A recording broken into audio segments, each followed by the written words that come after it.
Hey guys, this is J.K. White from the Baseball Rebellion again to break down Addison Russell of the Chicago Cubs, and he has an Oakland uniform on right here because he was drafted originally by Oakland. He was our first pick in the draft a couple years ago, and he has since been traded to Chicago. And wow, Chicago making some huge offensive moves. Just another guy that I think really makes it an interesting situation over there in Chicago with the plethora of infielders and talented hitters that they have with Bryant, Javier Baez, Castro, all these guys that just tear the cover off the ball. Now him, that really makes an interesting piece. Does that mean Chris Bryant might be going to the outfield? Play a corner infield or outfield position? Does this mean Baez stays at short or slides over to third or second, and this guy plays? This guy plays short, so it's going to be interesting to see the combination of players that they might use, or maybe trade away to get some arms now. Who knows? But it definitely looks like Chicago's making some moves and has seen some guys that they obviously see a bright future in. Now, Addison Russell, a little bit shorter than Chris Bryant and those guys. He's 6 foot and about 200 pounds, and you can see from his setup and his stance here that he has a little bit more of a narrow stance, and definitely moves a little bit better, or a little bit more for it. I won't say better all the time, but definitely moves a little bit more. So you can see him do that kind of that natural rock back. That's a timing thing. Again, young players notice how the bat's over his head. Now he does this kind of reach out move with his front leg. You see how long it is with his toe, and I'm not the biggest fan of that. I think that limits movement forward, and it limits the adjustability that a player might have on an off-speed pitch. I don't think it's as natural or as explosive as one could be. But what he does is, again, that toe goes down a lot like, I saw Bryce Harper do before,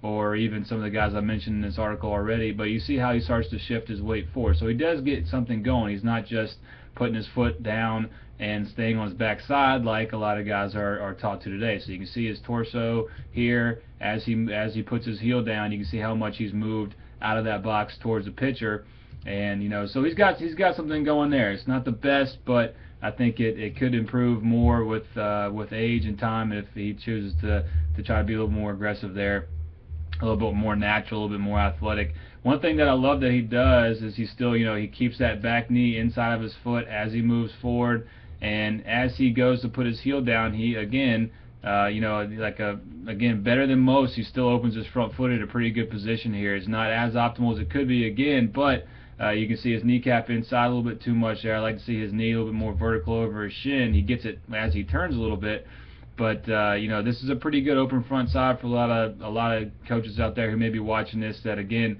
you see a lot of guys talking about keeping it closed. There it is again, open, and I guarantee he doesn't know what he's doing. He just does that naturally. It could be a little better though as well. And something else to talk about, all these guys that I'm showing you, notice how when that foot's in the ground, you can see how his bat is still. So when he's touched the ground there, you can see how his bat is still here. His arm's a little bit more away than Bryant's was, but this is still that same position that I talked about with the bat. You can see how as he's stretching, you see his jersey wrinkle up, and as he starts to really rotate, he gets some tremendous hip and shoulder separation. These are all core principles that these guys all have. That's one of the main reasons why they're there. They're super coordinated and athletic, and they all have tremendous hip and shoulder separation. Other things as well, obviously athleticism, but you can really see how his hips are opening, his shoulders are staying a little bit more closed, and as he rotates through, he really does a great job of using his front side. You can see how before he makes contact with this ball, that front leg, it gets all the way straight. Here he is, all the way rotated. So anybody that says you don't turn to hit the ball, you got to really question that, because you can see these guys all doing it. You can see in that contact with the baseball, fully turned, that heel is super high in the back. His back foot doesn't move quite as much as I'd like to see. I think that could be an improvement for him for a lot of reasons. One, I think it would obviously create a lot more power, bring his back half of his weight through the ball a little bit better. But it does move a little bit. So I won't say it doesn't move at all, but it does move a little, which is sometimes can be enough. If you have the size, I think he could be a little more aggressive there. And a little bit better than Carlos Correa, like I was talking to you about before in the last video. If you notice the different body angles here, you can see how he's much more back with his body angle than Correa. It's not as good as maybe it could be, but you can see how it allows him to just swing up more. He's not as forward with his chest. He's rotating back behind the ball. You can actually see his head go backwards a little bit in this frame here to here. Boom, going back. So he's able to create a little bit of a better lift in his swing, because of the body angles he puts himself in. You can see his eyes clearly down at the baseball here at this point in the swing. Now he loses maybe a little bit there, but again, you know, he's still really keeping his head still. It's definitely not out towards the field of play. And you can see his back here. His elbow's in a pretty decent position here. It's a little bit out, you know, a little bit out in front of that back elbow, but nothing too serious there. But as an overall quality of movement goes, he's doing a lot of things that I like.